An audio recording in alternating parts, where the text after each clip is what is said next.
Hello friends, welcome all of you. Let's discuss today's topic, that is attribute closure or closure set. This topic is very important from the examination point of view and the competitive examination point of view, because in the competitive exam frequently they ask the questions based on the closure set.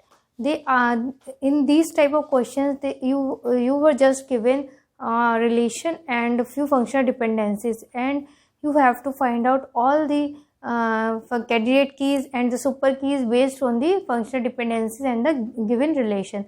Let's see what is attribute closure and closure set. Attribute closure of an attribute set can be defined as set of attributes which can be functionally determined from it.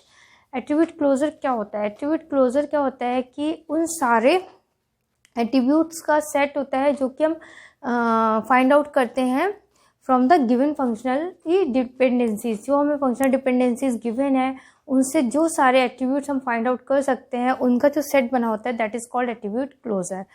How to find out the attribute closure? Attribute closure can be find out from elements of attribute set to the result set. Recursively add elements to the result set which can be functionally determined from the elements of the result set.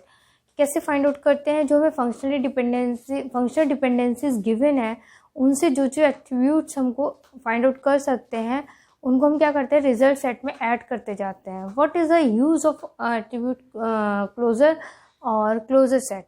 Attribute closure का use होता है हमको find out करने में candidate key and super की. तो for example suppose हमें एक रिलेशन गिवन है जिसके एट्रीब्यूट्स क्या है, A B C D E F and G, and functional dependencies जो हमें गिवन है वो है A goes to B C determines D determine F and C F determine G. इसमें हमको क्या करना है, जो एट्रीब्यूट्स हैं उनका क्लोजर फाइंड आउट करना है. Actually, we can find out the candidate key and super key from some other rules. There are two ways to find out the candidate key and the super key. That is inference rules and the closure set. But inference rule के through inference rule के through candidate key को find out करना थोड़ा difficult है and थोड़ा lengthy process है. But closure set के through candidate key and super key को बहुत easily and कम time में find out किया जा सकता है. So let's see. Functional dependencies को हम टू टाइप से कैटेगराइज कर सकते हैं. एक तो direct and another is indirect. Second one is indirect. Here A find out B C, okay, and B C find out D E. A find out B C and B C find out DE. From these two functional dependencies, what we can see? We can say A also find out D from the transitive property.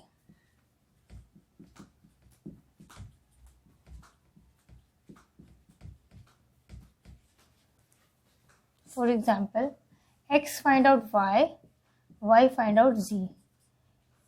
From these two statements, what we can say X can find out Z. This is the transitive property. So same here, A find out BC and BC find out DE. What we can say, A can find out DE. तो direct functional dependencies क्या होते हैं? जो हमें already given होते हैं. जो हमें डायरेक्टली गिवन है that is direct functional dependency. For example A find out B C, ये डायरेक्ट फंक्शनल डिपेंडेंसी है. B C find out D E, ये भी क्या हमारी direct functional dependency. But A find out D E, ये हमने क्या करा है, ट्रांजिटिविटी के रूल से कहा है, ये हमें डायरेक्ट गिवन नहीं है, तो दैट इज के indirect functional dependency. Now we have to find out the A closure. A closure is represented by the plus superscript. जो भी हमारे एट्रीब्यूट है उसके ऊपर जो प्लस का साइन लगा देंगे. What does it mean? It means we have to find out the closure of that attribute. A plus means A का क्लोजर. A का क्लोजर क्या होगा? वो सारे एट्रीब्यूट्स जो कि हम A से फाइंड आउट कर सकते हैं. तो क्या क्या फाइंड आउट कर सकते हैं? A से A फाइंड आउट कर सकते हैं from the reflexive property. Reflexive property में हमने क्या पढ़ा था? Name functionally depends name tribal functional dependency से। तो ए क्लोजर क्या होगा, सबसे पहले ए प्लस से हम ए फाइंड आउट कर सकते हैं रिफ्लेक्सिव प्रॉपर्टी से, फिर A goes to B C find out कर सकते हैं, बी सी से हम डी ई फाइंड आउट कर सकते हैं, ए बी सी डी ई। फिर एक और डिपेंडेंसी गिवन है function D goes to F, तो डी से हम एफ भी फाइंड आउट कर सकते हैं। तो क्या क्या फाइंड आउट कर सकते हैं, A B C D E F. And एक another functional dependency is given C F find out ji.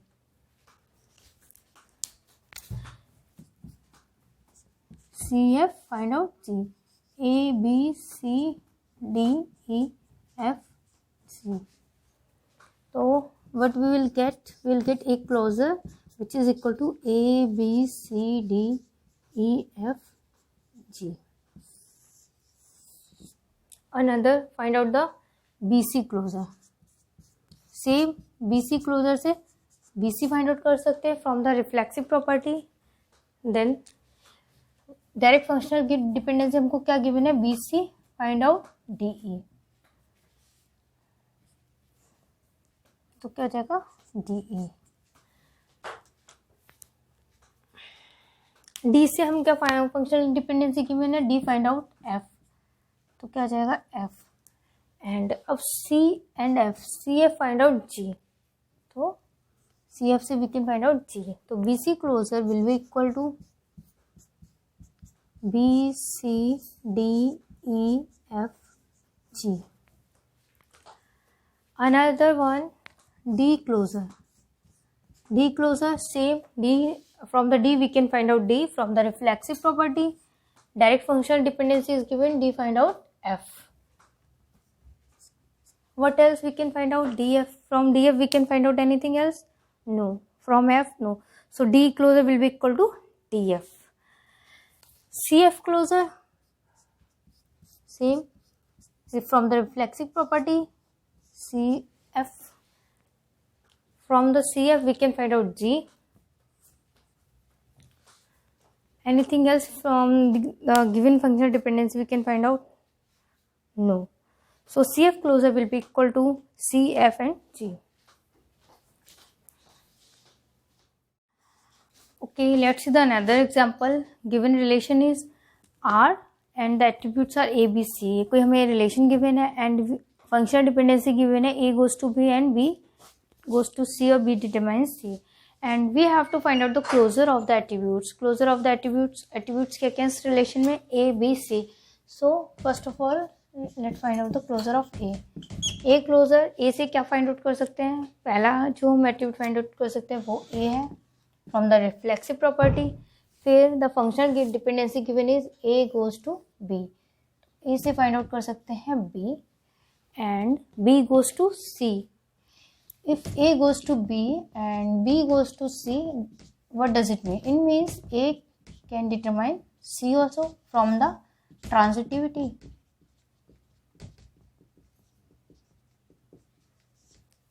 So A closure will be equal to A, B, C. B closure, from the reflex property, B closure we can find out B, and the direct functional dependency is given, B goes to C. Anything else? No. So B closure will be equal to BC. C closure will be equal to C from the reflexive property. And anything else? Is there any other functional dependency given? No. I think now how to find out the closure from the given functional dependency and relation, you all guys have, I think now it's clear I think it's clear to all of you how to find out the closure set from the given functional dependency and the attribute set.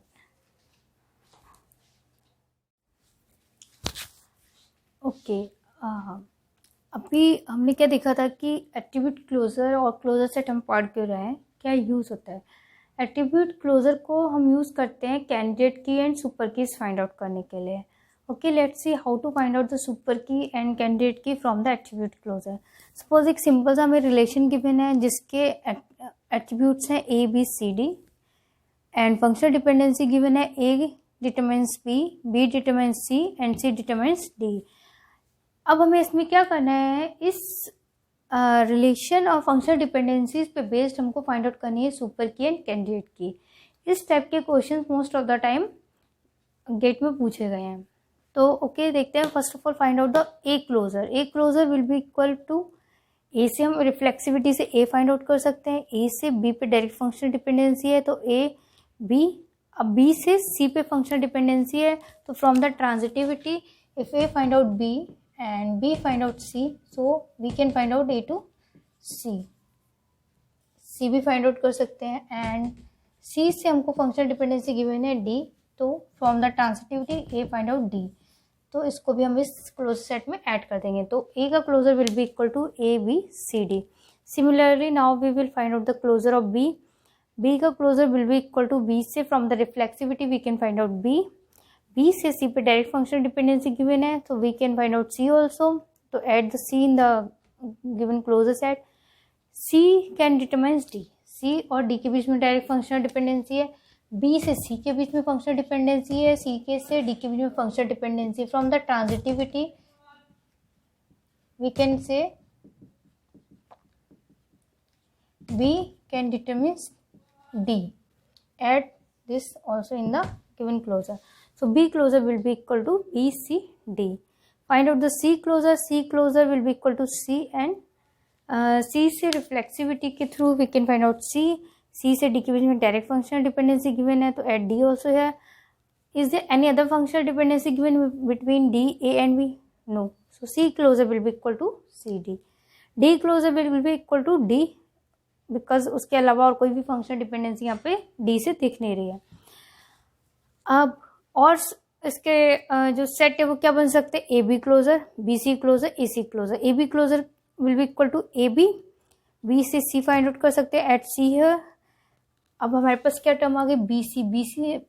B से हम D find out कर सकते हैं, so because B can find out C, C can find out D, so B can also find out D, we can determine also D. तो add D also है, AB closure will be equal to ABCD. BC closure will be equal to BC from the reflexivity and find out what else functional dependencies are given between B, C and D. B goes to C, C goes to D, so B can determine D. At D also here, any other dependency given? No. AC closure will be equal to AC, A determines B at B here, C determines D at D here, so AC closure will be equal to AC BD. Any else? Okay.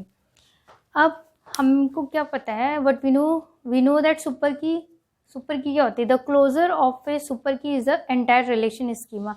जो भी हमें relation schema है उसके जितने भी attributes हैं, super की क्या करती है, उन सारे एट्रीब्यूट्स को फाइंड आउट करने की कैपेबिलिटी रखती है। तो यहाँ पे ऐसे कौन कौन से क्लोजर आपने फाइंड आउट करे हैं जिससे हम इस रिलेशन में 4 एट्रीब्यूट्स हैं A B C D, वो सारे फाइंड आउट कर सकते हैं। तो वो क्या क्या है, A प्लस A का क्लोजर है, ठीक है, A क्लोजर से हमने सारे फाइंड आउट करे हैं, और A B क्लोजर से सारे फाइंड आउट करे हैं, और A C क्लोजर से सारे फाइंड आउट करे हैं। तो कैंडिडेट कीज के लिए क्या क्या एलिजिबल है, सुपर की क्या क्या हो सकती है, सुपर की हो सकती है इसका A B and A C. And what we know about the candidate key, minimal subset of super key is known as the candidate key. तो इसमें मिनिमल सबसेट क्या है, मिनिमल सबसेट है ए, तो कैंडिडेट की विल बी इक्वल टू ए क्या होगी हमारी यहाँ पे, कैंडिडेट की होगी। ओके, इसी पे बेस्ड और क्वेश्चन से हम अपने नेक्स्ट सेशन में डिस्कस करेंगे।